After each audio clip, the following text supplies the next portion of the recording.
So here we're going to be talking about negative exponents. So we already talked about what happens when an exponent is just 0. So let's talk about when they're negatives. Now, what I want you to realize is that negative exponents doesn't mean that your answer is going to be negative, okay? I don't want you to say, oh, negative exponent, automatically my answer is going to be negative. A lot of students see that. They see that there's a negative exponent and they think that their final answer will always be negative. Negative exponents, what it really means is that you're just switching the position of the base. Now, what do I mean by switch the position of the base? Well, maybe if we go through the rules, that kind of might help you understand what I mean by switch the position of the base. Okay. So I got some rules. Not too bad. They'll start becoming second nature to you. When we simplify, we can remove the negative from the exponent by the first thing. You want to make sure the problem is written as a fraction, okay? Now, if the problem is not written as a fraction, you can make it a fraction by placing anything over 1. Okay? So if you have your items here, then you draw a fraction bar, and then you put a 1. Then what you want to do is circle any negative exponents. The ones that have circled exponents, those are the bases that you need to switch position. What do I mean by switch the position? Well, if the base was originally found on top of the fraction bar, that's called numerator, then we're going to have to move it to the bottom. Okay? Or vice versa. If the base is at the bottom, then you're going to move it to the top. So you're moving it between the numerator and the denominator. Once you move the base, then you write the exponent as positive. What we tell students is anytime that you move a base, you switch the sign of the exponent. So if it was negatives and you switch it, it becomes positive. Now, this is the reason why I say circle any negatives. You're not going to switch the whole problem if there's multiple items that have positive exponents. Because by switching up the position of a positive exponent, then that actually makes it negative. It's like an on-off switch. Anytime you switch something, it does the opposite. So that's why we're only going to switch the bases of negative exponents so that you can write it as a positive exponent. And then if there was any constants or coefficients, then we're going to simplify that if possible. All right? So let's take a look at this problem. The first thing that you see is that we don't have a fraction bar. It just says x to the negative 2. So the first step says we want to write it as a fraction. Right? So x negative 2, and then we said that we can put this over 1. Right? That way you have a top and a bottom. If you don't have a fraction bar, then you don't have a numerator and a denominator. So you always, if you don't see a fraction bar, just draw a fraction bar and put a 1 at the bottom. Second step, anything that has a negative exponent, circle it. The reason why I say that is because we're going to get to more complicated problems that have more than just one letter. And you're not going to flip every piece, but maybe just 1 or 2 pieces. Right? So this one, I circle because it's clearly a negative exponent. The base, remember, only applies to the x.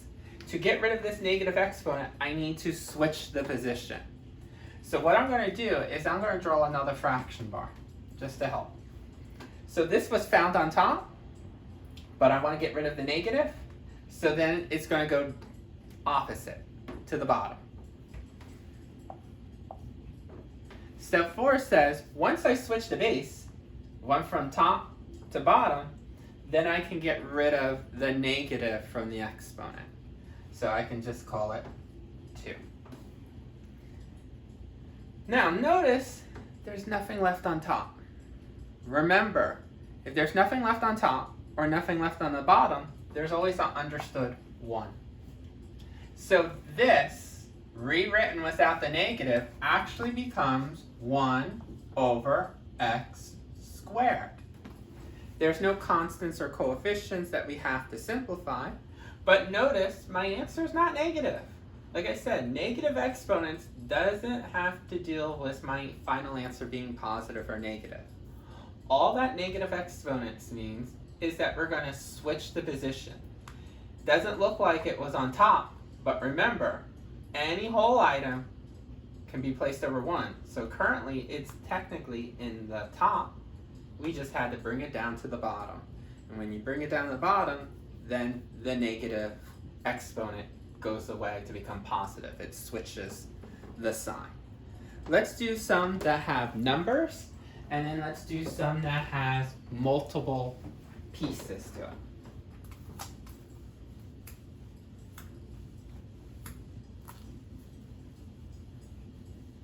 So let's say we had negative, we'll do a positive first. We'll do 3, negative 2. How did we take care of this? Remember, when we're simplifying, we'll have to remove the negative from the exponent. So our answers on Alex, you need to write them with positive exponents. You'll see a lot of the directions say, write only with positive exponents, positive exponents, positive exponents. On the test, there's only one question where you're allowed to have the exponent possibly be negative. And that's in the next unit when we talk about scientific notation. Everywhere else, if you see a negative exponent, you need to get rid of it. So we got to remember the steps. Step 1, if the problem is not in a fraction, you can put it over 1. Boom. Step 2, if you see a negative exponent, circle it. Boom. Next step. Notice this negative 2 applies to the base of 3. What we're going to do is we're going to switch the position of the 3. Notice it's found on top, so then we're going to move it down to the bottom. So that's step 3, switch the position of the base. Step 4, this negative goes away. When you switch the position, this exponent changes to the opposite. So it was negative, it now becomes positive. And if there's nothing left on top, make sure you put in the understood 1. The 5th step. If you have a constant, can you simplify? Yes. You know what 3 squared is. You might not know what 3 to the negative 2 is. Remember, a lot of people see this and they think 3 to the negative 2. For some reason, they think it's negative 9. Get rid of the negative first. Simplifying the constant or the coefficient is always the last step. So when you have this, 3 squared is 9 at the bottom.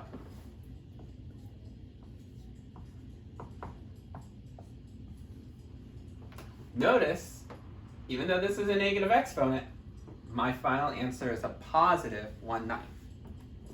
Okay. Let's do one that has maybe a negative number. Let's say we had negative 5 to the negative 4th power. Let's do something a little tricky like that. When you have something tricky like this, again, just go through the steps. Step 1, is the problem written as a fraction? If not, then we told you put it over 1. Next step, circle any exponents that might be negative. Clearly we got one. Now, before I move the base, you gotta know what the base is. It only applies to the 5, not the negative. Okay? I'll do one with parentheses in a minute. This one had no parentheses. So when I do step 3, switch the position of the base is 5, not negative. Because I switched this, then I can do step 4, get rid of the negative from the exponent here. So it's to the 4th power. Now, what's left on top? Not nothing. What didn't we touch? That's still there. So we can bring over the negative. But because there's no number on top, then you can put a 1 with the negative. Now our 5th step, you can simplify 5 to the 4th. Okay? It's not, some people here are thinking in their mind, -5 times -5 times -5 times -5. Nope, because your base was only 5. So this is easier in your mind. 5 times 5 is 25. Times 5, okay, 5 quarters is $1.25. And then $1.25 times another 5. So then that's how we get 625.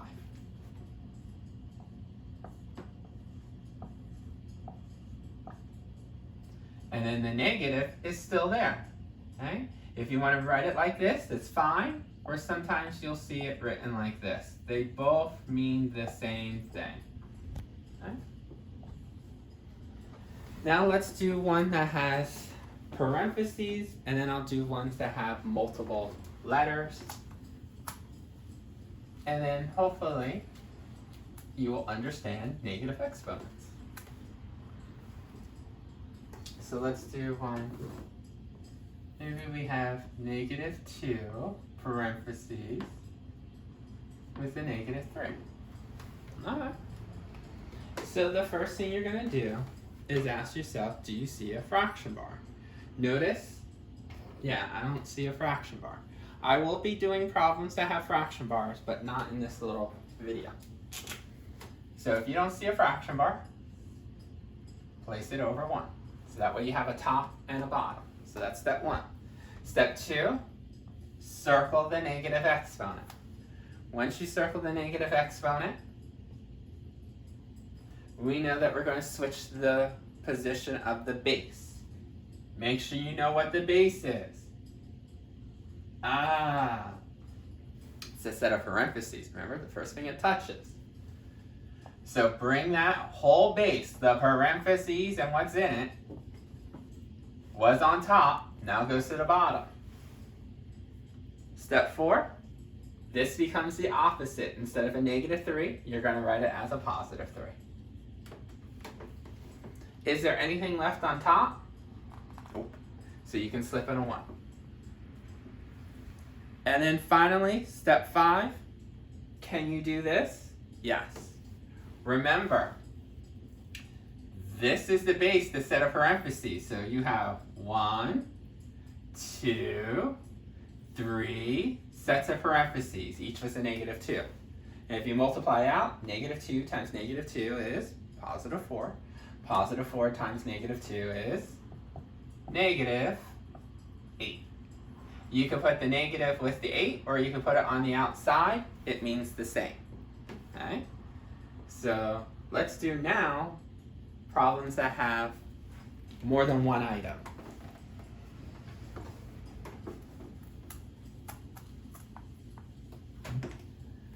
What happens if we have 3a -2b to the 4th? More than one item. We have a's, we have b's, and we also have the coefficient. But it's the same principle. Step 1, is the problem written as a fraction bar? No. That means we can put it over 1. Now it's a fraction bar. Step 2, do we have any negative exponents? Yes. Just this one piece though, not the whole problem. Next, write out the fraction bar because we're going to switch the position of the base that was circled.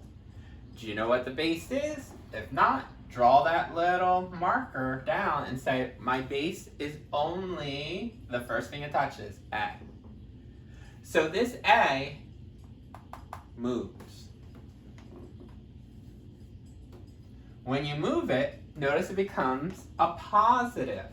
Remember, we said once you move it, then the negative goes away and becomes a positive exponent. Switches. But notice the 3 and the b, their exponents weren't circled. Remember, 3 technically has an understood exponent of 1. It wasn't circled. And the b, it wasn't circled. So those two, found on top, stays on top.